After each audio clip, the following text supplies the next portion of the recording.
Alright, so today we will be doing a health education, right?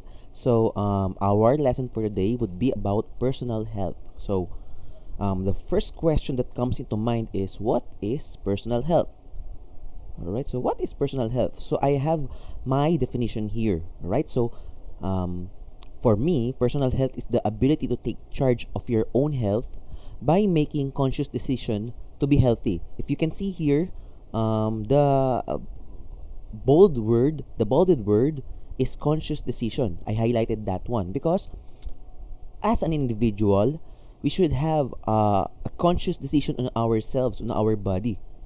Because no one, of course, for starters, our parents, our mom and our dad will be the one to have conscious decision with regards to our health. But then as we grow up, okay, we become or we tend to become more and more independent. So that is a should. We should be more independent as we grow up. So we should be making conscious decision in order for us to be healthy. Now, there is one problem. You cannot be conscious or you cannot make a conscious decision with anything if you do not know what is the proper decision for your body. So that is the reason why we need to study our health. So for this lesson, what we're going to do is we're going to know or learn about personal health. So going back to our definition, so it refers to the physical well-being of an individual, but it also comprises of the emotional, intellectual, social, economical, spiritual, and other areas of life. So these are the aspects which we need to make a conscious decision, and the aspects where we should improve on in order for us to be called as healthy. All right. So I want to, but on our lesson for today, I want to put weight on physical well-being. What does it mean to have physical well-being? What is well-being? Okay. So I I hope you can picture in your mind if you close your eyes for for just a while. I want you to um, imagine a healthy guy or a healthy boy or girl. How does he looks like? Okay, I hope you have that picture on your mind already. So that boy who is a healthy guy is has a well-being. He is on the state of well-being because he is not sickly. Perhaps his body has a lot of mass. When we say mass, yan yung ating bigat. Alright? Has a lot of mass.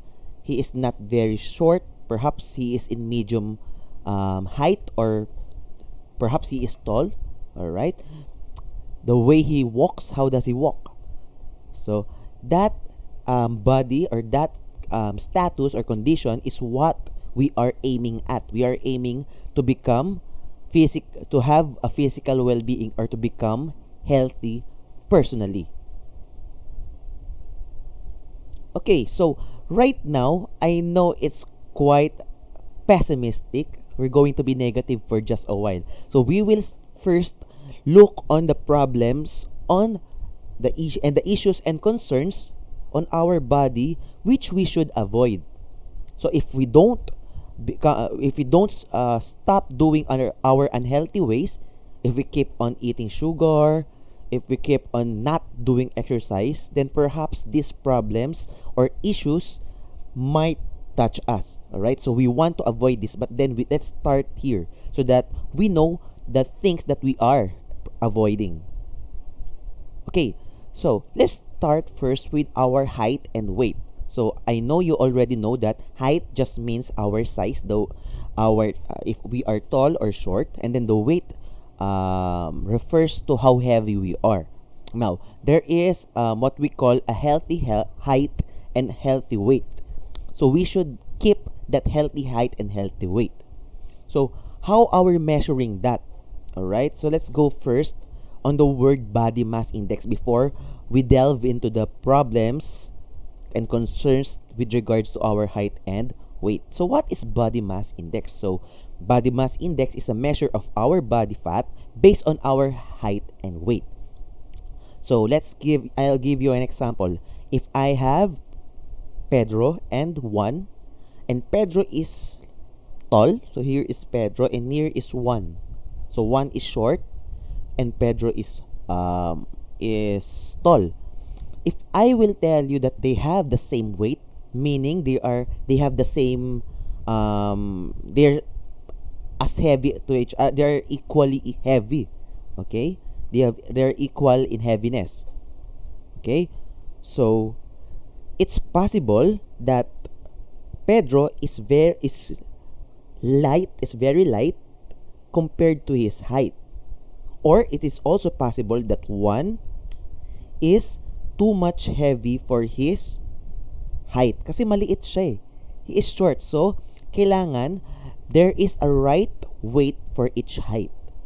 So, if both Pedro and Juan are healthy, then the um the ideal thing is for them to have a different weight.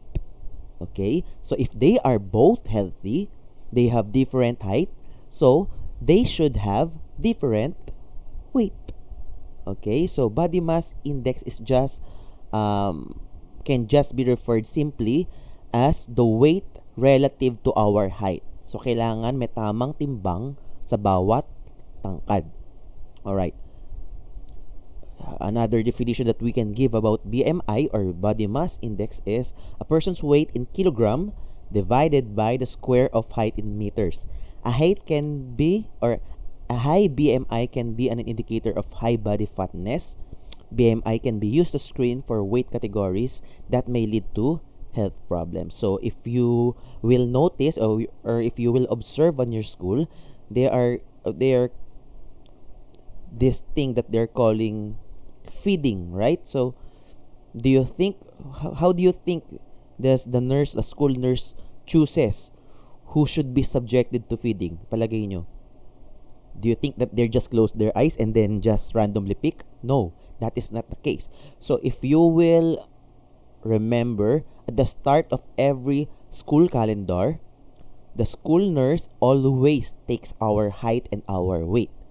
Now, the height and our weight are the ones that they compute in order to identify our BMI. And based on that BMI, I have here some numbers. You do not need to understand this, but then this is the one that they are using in order to see if the student needs more mass or needs more weight. So if the child is too thin, okay, then perhaps he needs to be subjected to feeding. So, kailangan pa siya ng maraming pagkain kasi medyo malnourished siya. When we say malnourished, ibig sabihin, he is very light compared to his height. Alright, so that is how our school nurse identifies who should be subjected to feeding. Alright, now, if we have problem with our height and our weight, then we can ideally we can see it on the measure of our BMI. So here are the problems that we can see for those we have with problems with height and weight. So stunted growth is one. So is a reduced growth rate in human development. So most of the people who are very short, 'di ba, kapag nakapila, the shortest is on the in the front while the tallest is on the back. Most of the time, I'm not saying all, I'm not generalizing. Most of the time, the kids in front have stunted growth. But you cannot say it agad-agad sa elementary kasi when we hit puberty, when does puberty hits us? So it's different. For some student, for some male, it's 12 to 14 years old, nag-hit yung puberty natin. I hope you already know what puberty is. But for women or for girls, it's much earlier. For them, some of them hits early puberty as early as 10 years old and up. So diyan na pumapasok yung menstruation, diyan na pumapasok yung paglaki ng dibdib, like those things. While on boys, doon na sila tumatangkad, bumibilis yung pagtangkad nila.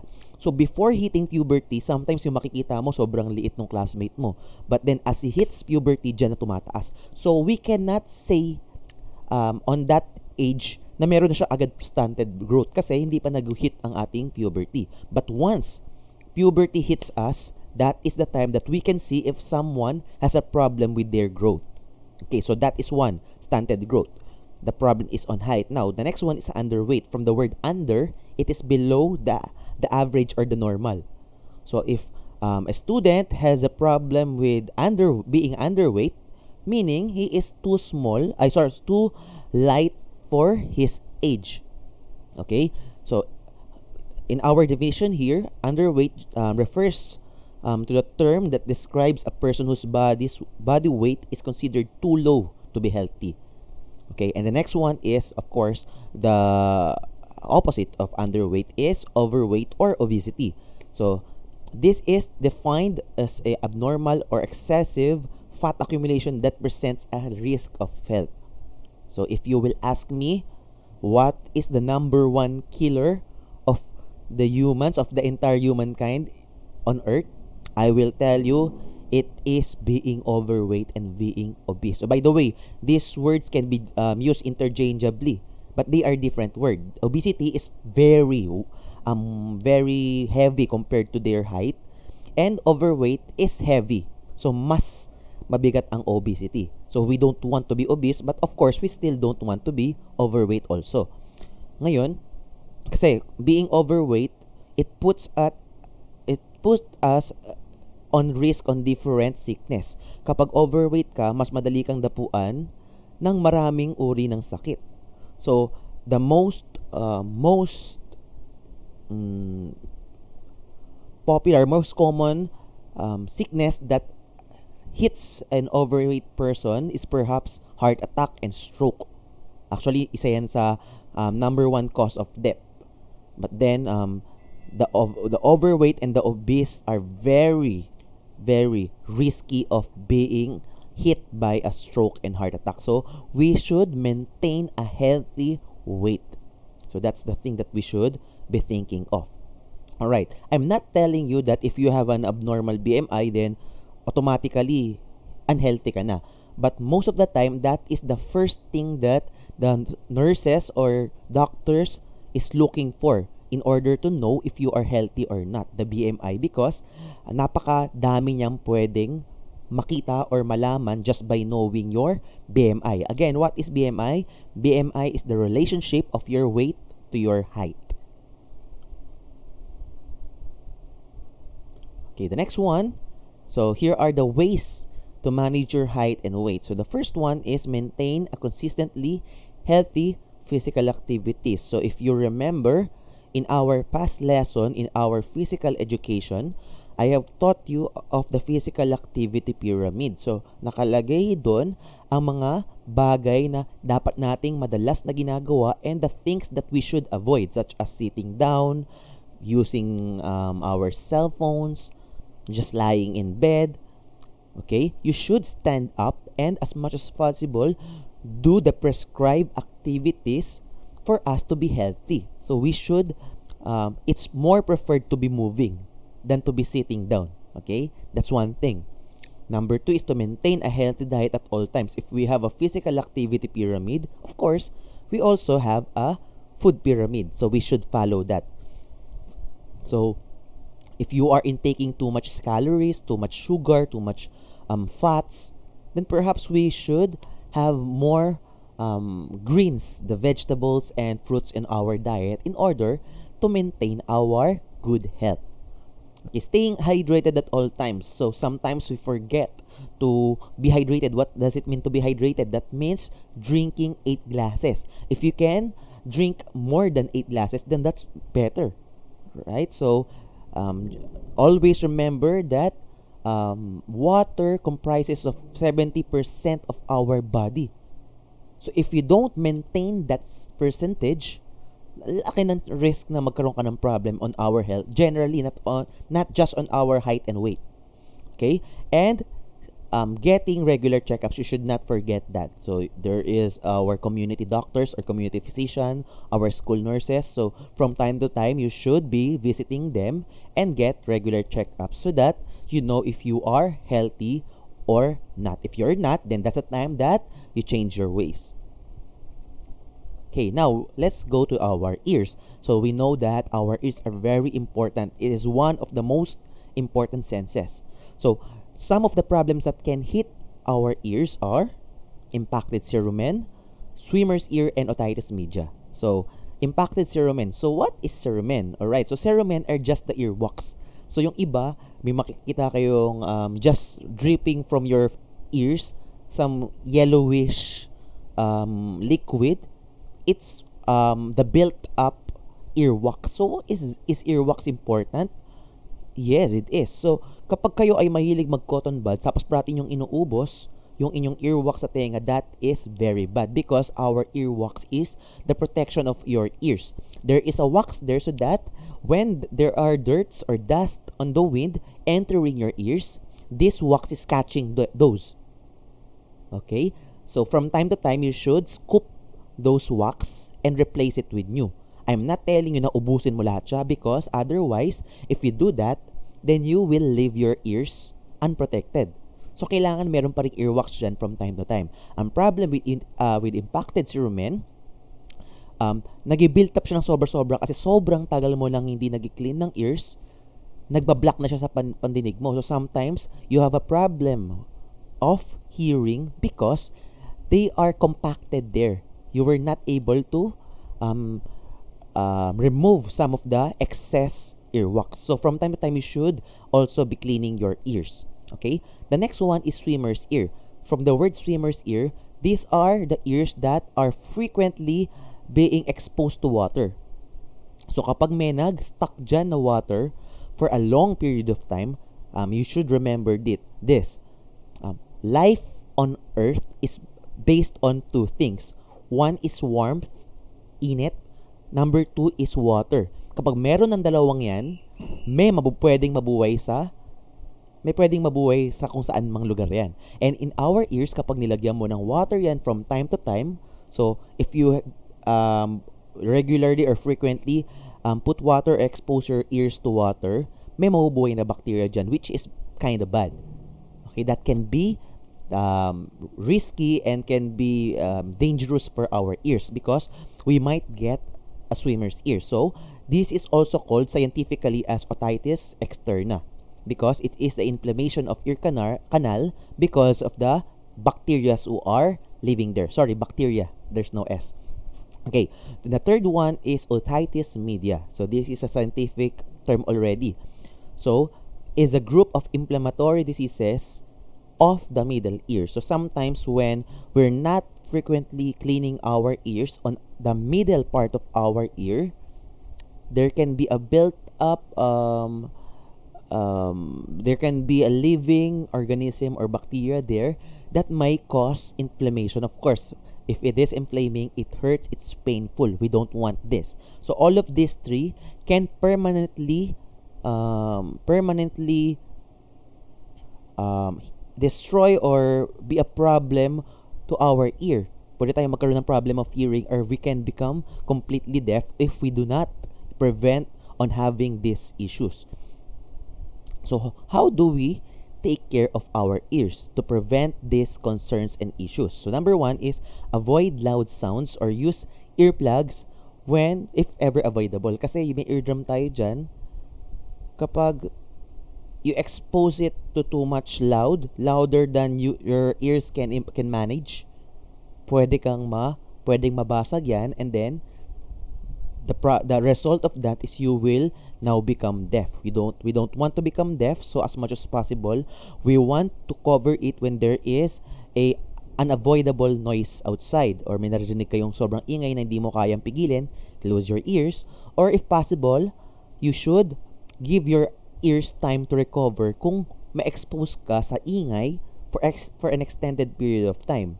So another one is you should clean your ears when necessary and avoid a cotton swab. You should remember to clean your ears only when necessary. You cannot do it daily. Otherwise, you might be scooping off all of the earwax. Like I told you earlier, earwax is a protective um, feature of our ear. It is very important for us to defend ourselves from dust and bacteria from entering our ears. So, from time to time lang. And if possible, avoid using cotton swab. Yung mga cotton ears nyo, cotton earbuds nyo, yeah. Kapag nilagay mo yan dun sa ano, kapag in-scoop mo yan, sometimes you tend to push it inside pa, which is much much more dangerous for our health kapag pinasok mo pa siya. And keep your ears dry. Kailangan parating dry yan kasi I'm not telling you na talaga kailangan mo siya tuyuin, otherwise magiging ano na naman siya, vulnerable na naman siya sa sakit kasi syempre makakapasok na naman. So keep the earwax in, but to avoid swimmer's ear or otitis externa, um, we have to keep it dry from time to time. And of course, like in the previous or in our height and weight, we should get regular checkups. Right? And the next one is for our eyes. So, napaka-important ng eyes, right? So, sometimes we take this for granted because we can see, all of us can see, and napakaganda ng vision natin, but it won't be too long before our eyes got blurry or we have a problem with our eyes if we don't take care of it. So tandaan nyo, in order for our eyesight to be healthy for a long time or for our entire lifetime, we should also be taking care of them. So here are the problems in our eyes that we should avoid. So the first one is the blurred vision. So what is a blurred vision? So okay, so blurred vision is, alam niyo naman yung blurred, right? So if we cannot, hindi mo na sila makita na maayos kasi nag-blurred siya. So this is one problem that can happen to our eyes. Alright? Another one is astigmatism, which is a type of refractive error in which the eye does not focus light evenly in our retina. Okay? This is our retina right here. Hindi nagaano kaya iba-iba ang nakikita mo, nag-refract. Okay? Nagkakaroon ng problem with your eyesight kasi hindi maganda ang pasok ng light on your eyes. Okay? Another one is myopia, which is also known as nearsightedness. When you are nearsight, when the person is from afar, you cannot see them too well. But then when they come near you, that's the time that you can see them properly because you are nearsighted. You can only see objects or people when they are near, but when they are far, you just can't see them. Well, the opposite of myopia is hyperopia. So hyperopia naman pertains to our farsightedness, meaning you can see people from afar or objects from afar properly. You can see them clearly, but then when they go near, you have a problem seeing them. Like I told you, this is the opposite of myopia. Okay, so xerophthalmia is a medical condition in which the eye fails to produce tears. So, yay, I don't have tears, I don't cry. No, that's not the thing. You have to remember that tears are very important in keeping our eyes wet. Kailangan basayan. Now, if you have a problem producing water, or shall we call tears in our eyes, then our eyes tends to become dry. When it is dry, then it is open sa inflammation kasi naga-dry siya. Masakit 'yun kapag dry yung ating balat, hindi ba? It feels hot.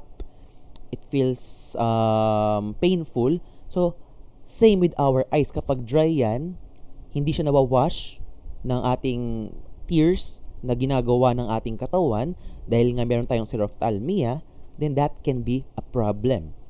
Strabismus is also cross-eyed. In Tagalog, perhaps that is duling. There's a problem with muscular functioning and coordination of the eyes in which becomes the reason why it doesn't coordinate well. So when one eye is looking here, the other one is not following or perhaps doing the opposite direction, moving towards the opposite direction, which can be a problem with our vision. Minsan nag-double vision ka kasi dumadalawa. So that is one problem. So there are things that we can, of course, some of the concerns that I have told you can be very unavoidable. Some of them are just, you just have it when you were born. Halimbawa, myopia. Some of the people are born with myopia na mas preferred nila yung mga tao malapit sa kanila because they can see them better compared to those who are far because nearsighted nga sila. They can only see what is near them. So, there are things to correct this. Hindi ko siya sabi na gagaling siya. No, because this is inborn. Perhaps you can visit your doctor to have an eyeglass. Okay, so eyeglass can help us to correct the errors in our eyes so that we can see clearer and we can see properly and clearly. All right. So, number one is to avoid direct or indirect sun exposure on our eyes. So, sometimes we have to use sunglasses. That's the reason why sunglasses was made. That is in order for us to avoid looking directly or indirectly on the UV rays from the sun or any bright or very bright lights.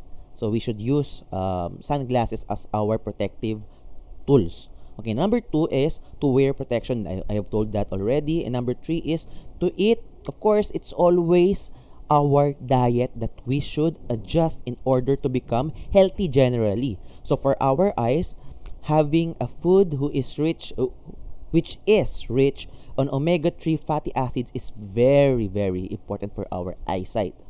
Number four is to give your eye a rest from time to time. So as you went home or as you have online class or virtual class using your cell phone, you should close your eyes from time to time. Some of the people dump their handkerchief and then put it on their eyes so that their eyes are properly rested. Number five, of course, again and again and again and again, get regular checkups. Remember, there are things that normal people or ordinary persons cannot see, but the physicians or the school nurses can see. So perhaps we can leave those things that we cannot see or observe because we're just ordinary people, okay, and leave it to them for them to see these problems and concerns. Okay. How about for our skin? Okay, concerns is that concerns. So number one is sunburn. I hope all of us already know of sunburns. You have been to beach or you have been to resorts, so you have swum, right? So you have swum into the beach and then you were directly exposed to the rays of the sun.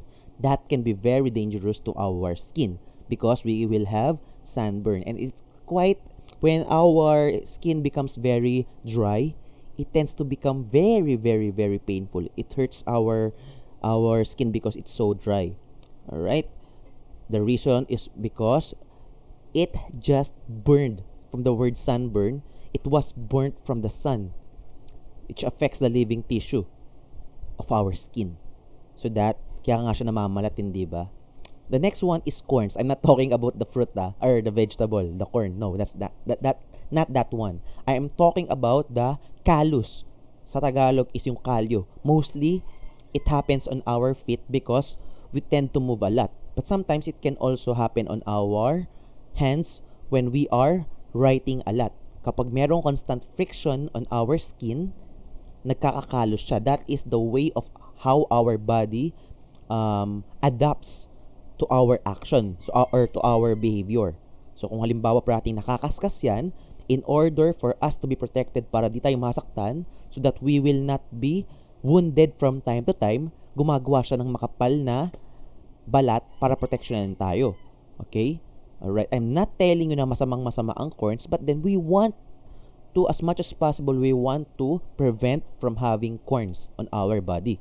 Right? So, we have to use protective tools or protective wares such as gloves so that when we are writing, hindi nagagasgas lagi ang ating balat. And another one is blisters. This one is much more painful. Most of the time, this happens before we have our callus or corns. So, nagkakaroon dyan ng bubble where there is water inside. That is what we call blisters. So, nagkakaroon ng build-up kapag merong constant friction at that short period of time. So, mabilisan na friction, halimbawa, tumatakbo ka, when you're running, and then you remove your shoes, you will see your foot, there is a blister there.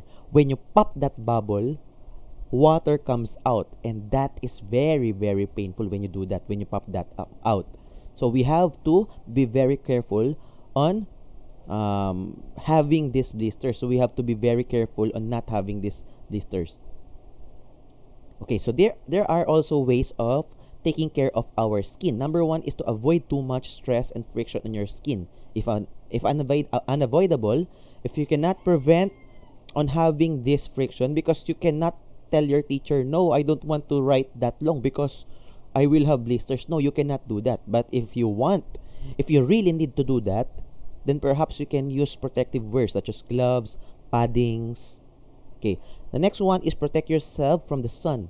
Cover up using the shade. There are natural shade such as the trees out there.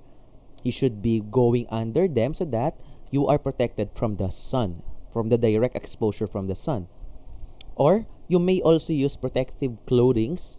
So some people, if you see Grab drivers, they are wearing long sleeves because otherwise they will be burnt directly by the sun because for a long period of time they are exposed outside. Okay, so if unavoidable, if you really have to expose your skin, then perhaps you can use sunscreen. You can put a sunscreen on your body so that at least you are somewhat protected by this. Take a bath regularly, obviously, okay, so that we avoid having some diseases or virus or bacteria on our skin which can cause other problems other than what I have just mentioned a while ago. So moisturize your skin using lotion and use appropriate soaps and lotion. So some skins are quite sensitive. So if you know that you have a sensitive skin, perhaps you can use some lotions or some soaps that are for for sensitive skins. Okay, there are these soaps which are for sensitive skins. Mostly, they are the ones without smell. They are the ones that has no smell. So these are the soaps or the lotions for sensitive skin. Otherwise, pwedeng ma-irritate ang skin nyo and pwede ka magkamot-kamot or pwede magsugat-sugat which can be a problem. Okay, so eat healthy foods. Again, eat healthy foods. And of course, it's not written here. You should still see your doctor regularly. And then, we go to our bones and posture issues. So, we have three of the most common problem with our posture. One is scoliosis. The scoliosis is the one when there is a S curve on our body, medyo pa-S. Para ka nakakembot, pero hindi. They are not doing that on purpose. It just happened na yung their bones or their spine at the back is quite medyo nakaganon, hindi siya naka-align. It can become a problem. The next one is lordosis. Okay, this one naman is medyo nakapasok yung inyong bandang waist papasok. Again, they are not doing this on purpose or they are not doing this intentionally. This happens naturally because their spine again has a problem. Medyo nakapasok siya. And then kyphosis is yung tinatawag nating kuba. Okay, again, these are not intentional. It just happened naturally because their spine is not properly aligned. Okay? So, how do we avoid this problem on our spine, our bones, and our posture? So, the first one is to practice a good posture at all times. When you're sitting, when you're standing, when you're walking, when you're lying in bed, you should practice a proper posture at all times. Most of us are using a cell phone, which is the reason why we are looking down like this all the time, which can be very dangerous. Kasi we are doing that posture for a long period of time, it can have a permanent impact on our spine. So that is a reason why we should intentionally or deliberately fix our position at all times. We have to have a conscious mindset that we have to be properly seated, chest out, stomach in, okay? Seated properly at all times, walking, when you're walking, okay? You make sure that your chin is up, chest out, and then stomach in. When you're sleeping, you're avoiding crouching like that, you're avoiding bending like that, so that you are maintaining a good position at all times. So exercise is also a good way of maintaining a good posture. So nabigay na natin yan sa physical activity pyramid. If you follow that pyramid, then you are in good hands. Eat healthy food as always. Maintain a healthy weight. Some of the people are just like this, are doing this posture because of their weight. They cannot carry their weight anymore because they are kind of heavy already. So if you're just able to maintain a healthy weight, then it's easier for us to carry our weight in a proper or the best posture possible. And then, of course, wear comfortable clothes. Some of us are tend to have this way of walking because our shoes is that way. Yung mga iba kadalasan naging uso before yung high heels. Sometimes nagkakaroon ng problem yung mga girls with lordosis kasi lagi sila naka-straight because their heels is raised upward, kaya lagi sila nakaganon. They cannot help it. For an extended period of time, if they continue walking that way, it can have a permanent impact on their posture, which can be bad. Alright, so last but not the least is on our mouth, teeth, and gums. Alright, so the problems that we can have with this is the cavities. Okay, yan yung mga butas-butas, yung mga gilid-gilid. Kapag dyan ay merong nasingit na pagkain, kapag yan ay nabulok, pwedeng magkaitim yan. Yung itim na yun, ang sakit nun, and this is caused by the bacteria that is decaying your tooth and eating your tooth slowly, okay? Slowly but surely. So we have to prevent this. Another one is gingivitis, which is the inflammation na mamaga yung ating gums tissue. Periodontitis is a set of inflammatory diseases affecting the tissue surrounding the teeth, sa gilid-gilid ng ngipin. Diyan umaatake ang periodontitis. Malocclusion. Malocclusion is the misalignment of the incorrect relation between teeth. Kaya hindi ka makakain na maayos because it is misaligned. Okay? Halitosis is the bad breath. Okay, you might be laughing right now. Ha? Mabaho hininga niya, mabaho hininga niya. Baka pwede rin mangyari sa atin yan. If we don't take care of our mouth, it is possible that these things happens to us. Why? Most of the diseases happens in the mouth. Why?